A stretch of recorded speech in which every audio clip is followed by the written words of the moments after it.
So what I'd like to do is I want to begin by sharing my story with you on how to be a positive change agent, no matter where you are. My story is unremarkable, yet remarkable in many ways. How many of you have tried to lead change? Tried what? Tried to lead change.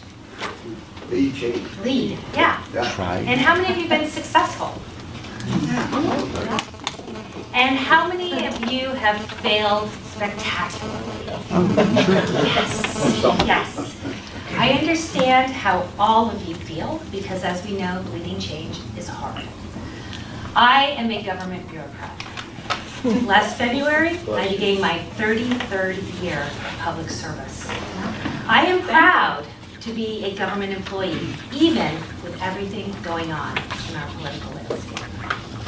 I've loved the jobs I've held and felt that me and my teams really have and do make a difference. I started my federal career in high school and then joined permanently after college as an accounting technician at the age of 22. I quickly rose to the ranks and became a supervisor at the tender age of 25, supervising people that included my friends and people who are older than my mother, even my grandmother, I think. But I loved supervising. I loved being part of a team. That was when I first realized that working with people and helping them be their best was what it was all about, and it was when I was at my best. Intuitively, I followed my leadership path, moving to Washington, D.C. for 7 years, and I became a budget analyst, a special assistant to INS, which is Immigration Naturalization Service, their first CFO, and eventually I returned back to Vermont to become the head of financial operations for the newly formed U.S. Citizenship Immigration Services, which was formed after 9/11 and Homeland Security was created. In 2008, I was honored to be named USCIS's Manager of the Year.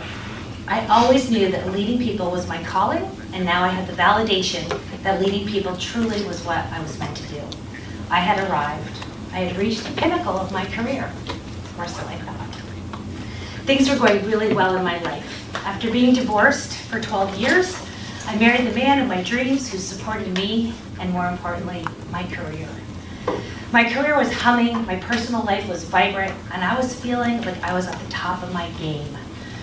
Because I'm a lifelong learner and crave knowledge and challenges, I decided to go back to school and get my master's in public administration. One of the many books I read was on leadership in government, and I stumbled across something called emotional intelligence. I read about many interesting leadership concepts, frameworks, and methodologies, but I kept circling back to emotional intelligence. I was so intrigued that I decided to do my capstone project, and don't laugh, on the need for emotional intelligence in the Department of Homeland Security. As I began my research, I realized that leaders who practiced EI and had teams who embodied EI were more collaborative, trusting, productive, and engaged. Now that caught my attention, and I had to learn more. I came across an ability-based model of EI called the Mesquite, and reached out to one of the creators of the tool, David Caruso, who teaches a Mesquite certification class on the Yale campus in New Haven. I saw that he was conducting a workshop, and I told him my story. He was a little skeptical about whether it would have much value for me, but he welcomed me to come down, and I did. I have to admit, I was a little intimidated, because A, the workshop was held on the Yale University campus. Have anybody ever been there? It's quite impressive. Yeah. And B, everyone in the class, they were either consultants, psychologists, HR professionals, or leadership coaches. And I was the head of finance. I was way in over my head, and I loved it. So let me ask you, have you ever done something and you know that's what you were meant to do? Maybe it was that feeling you had, a gut reaction, goosebumps, or something bigger that was telling you to take a chance, dive in, and jump. Well, that's what happened to me. I knew in my bones that this was something that I had to do. I not only had to learn it, but I had to come back, I had to share it with my agency and anybody who would listen. I came back to work as we always do after attending a conference or a meaningful class full of hope, passion, eagerness, and positive energy, ready to teach EI to anyone who would listen. I went to my boss and I told him what I learned and told him I was certified to teach, and the benefits of EI, and he listened, and he finally told me, go away. Not that, he didn't say that. He said, I don't think that's a good idea. In my head, I heard, go away. And then he said, you know, at least I've already hired a vendor who teaches EI. They teach all these great leadership skills, and they're just gonna come in and teach all my supervisors how to lead. So I went away, and I was a little disappointed, a little deflated, but I was still hopeful. So for months I developed this EI workshop, and I reached out to David a few times and asking him questions, and he was so supportive in my yearning to bring EI to government. And then it happened. I found an opening, and I went after it. I was at a meeting, and one of the leaders in another office was sharing her frustration with her leadership team, and that no one trusted anyone, and therefore communication was breaking down and negativity was creeping in. I showed her great empathy, and I knew that it really bothered her. As we spoke about what she wanted, I told her about this workshop that I developed, and that helps leaders build trust, and she loved the idea. I was invited to her office in Vermont. She oversees 1,500 employees, and for 5 years, I taught workshop after workshop. Hundreds of her leaders went through, and many of them even today come back and say, thank you, that was so meaningful. I'm a better leader because of what I learned. I could see it and feel it. I was making a difference. Even though I didn't get to share EI with my own office, as long as I was getting my fix somewhere, I was satisfied. So while I loved teaching EI, I wasn't done learning. In 2011, I was invited to attend a 2.5-day conference to help shape the future of my alma mater, Champlain College. I was told that it would be an amazing experience and that I had to be part of it. How could I say no? Little did I know that it was an Appreciative Inquiry Summit. I had no idea what AI was, but boy, did I experience it from head to toe. If you've been to a summit, how many of you have been to a summit? You know what I mean. Again, it was like that feeling I had with emotional intelligence. I just knew it was something bigger than me, and that I had to learn it, and I had to share it with others. And that's where I met, ta-da, Lindsay Godwin. And she was just hired, and it was your first day. It was my very first day. Wow. And there was 500 people in the room. And as I looked around the room, I gravitated towards her. I didn't know who she was, but there was something about her. My mystique. Yes. The aura. So Lindsay is the biggest cheerleader there is. And when I told her that I wanted to bring AI to government, she was all in. Because I'm crazy. You are, and I love it. And she got me into an AI overview class because I didn't know what AI was. And then I went through the certification class with David Cooperrider at Case Western, and you helped me plan my very first summit. Again, I knew, being realistic, I knew that my leadership would most likely not be open to the concept of a summit. So I looked at what I could do, and I realized that as president of the Vermont Federal Executive Association, I could hold a summit for our organization. So I invited all the federal government leaders for one day of discovering our strengths, sharing our dreams, and co-creating our vision for the future. And it was powerful.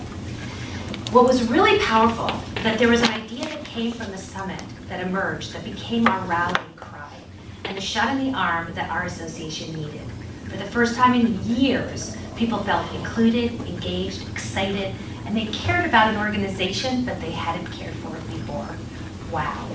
I was so excited about AI that I knew I was ready, and I had the confidence to bring it to my work. Yes, let's bring it back to my organization. I mean, if I had success there, and it was powerful, and there were major things that happened, surely I could bring it back to my own organization. But guess what?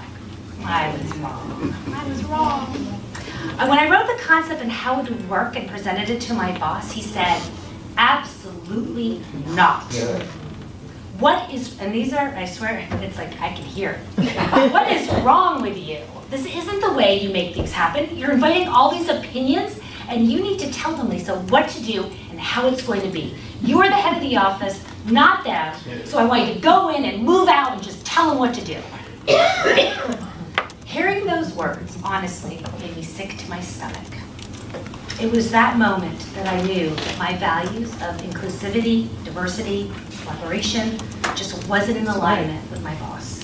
and maybe my entire organization.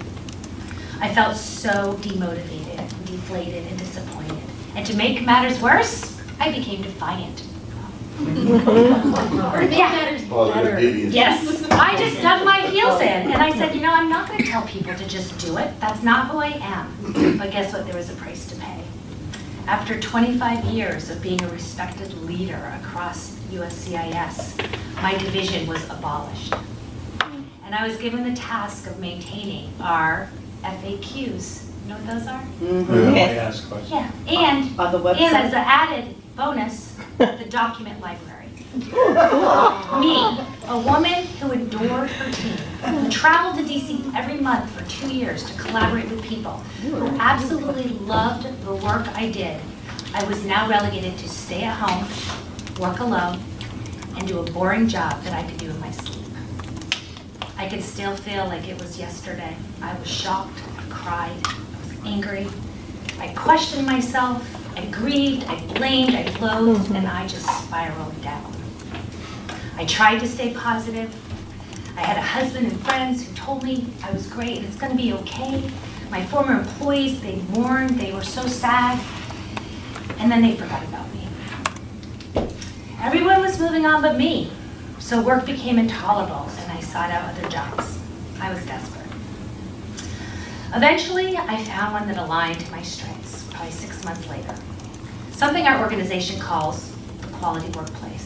I was asked to lead the effort for our field operations directorate that consists of over 5,000 employees all over the country that focused on employee engagement, recognition, and development. How perfect! For over a year, I worked in my strength, collaborating with people across the country, brainstorming and implementing ideas that really made a difference in our employees' lives. One of the ideas was holding virtual emotional intelligence workshops. Gee, I wonder where they got that idea. I don't know. But the idea was so popular that USCIS actually declared April 2015 Emotional Intelligence Month. It was a dream come true. I was able to conduct virtual workshops and reached hundreds of our employees all over the country. And you know what the cherry on top was? I was able to get David Caruso to come to DC to address a keynote presentation on AI to our entire agency. I can't tell you how proud I was to be able to introduce David. As he presented, I had to pinch myself. My dream of bringing AI to my agency finally came true.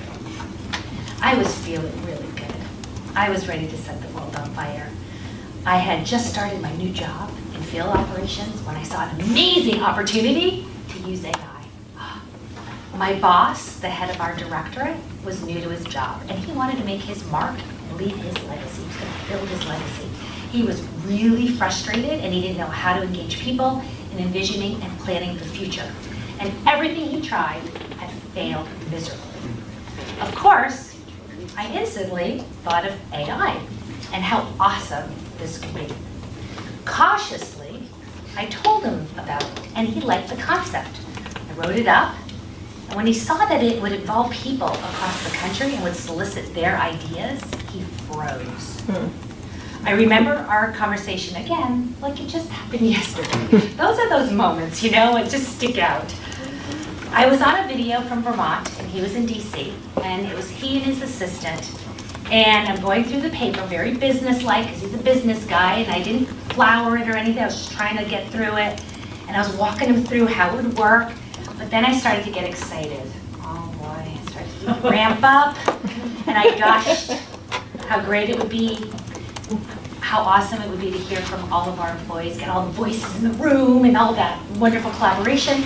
And as I finished my sell job, he just looked at me across the video. And he just said, no, not the direction I want to go in.